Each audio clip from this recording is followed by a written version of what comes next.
Episode 32E.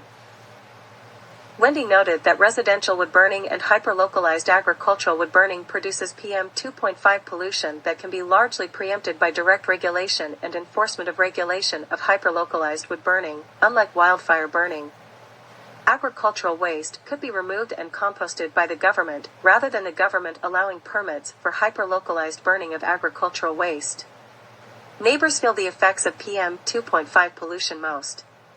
Wendy noted, in the San Joaquin Valley of California, a second older woman profiled in a recent article about San Joaquin Valley PM 2.5 pollution lives in Madera County. Wendy noted that the older woman's vision is affected, and her eyes hurt when wood is burned in neighboring areas.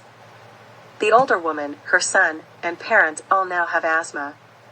Almond and pistachio tree branches are burned, and neighbors feel the effects of PM 2.5 pollution most.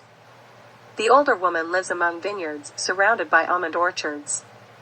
76% live below the poverty line. Home air filters or air conditioning are not common. AG burning is part of the landscape. In the last year, records show the Air District issued numerous burn permits to farmers for vineyard removal or the clearing of almond and pistachio tree branches within a dozen miles of community homes.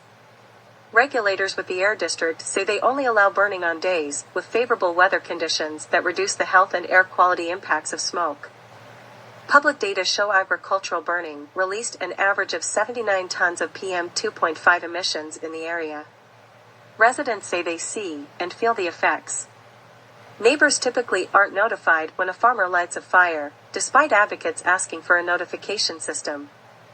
When a burn ignites, residents who are sensitive to smoke often stay indoors with doors and windows closed.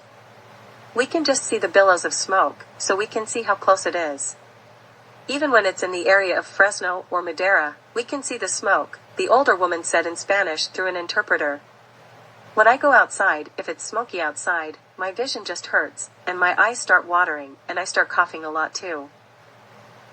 That same community is overburdened by increased particulate matter from trash burning and dust from mechanized almond harvesting. The older woman's son developed allergies as a child when they moved to the area. He was diagnosed with asthma, and doctors prescribed inhalers. At 26 years old, when he goes outside and the air is contaminated, then he has to come back inside, and he'll be coughing and his chest hurts. He just can't get enough air, she said. That's why we really need some control on the burning. The older woman, who also developed lung damage and asthma as a child, said her family's livelihood is dependent on the agricultural industry. Her mom works in packing houses and her dad picks fruit in the fields. Both her parents have asthma now too, which she blames on exposures to multiple sources of pollution like AG burning and dust from fields. She doesn't think they should have to pay for their jobs with their health. Our lives did depend on AG. But AG also depends on us. When told that the Air District now plans to phase out nearly all AG burning by 2025, the older woman's response wasn't optimistic. She said she feels dissatisfaction with local air regulators, who have the power to make change. What were these outside factors that contributed to you not making the effort for the people you serve?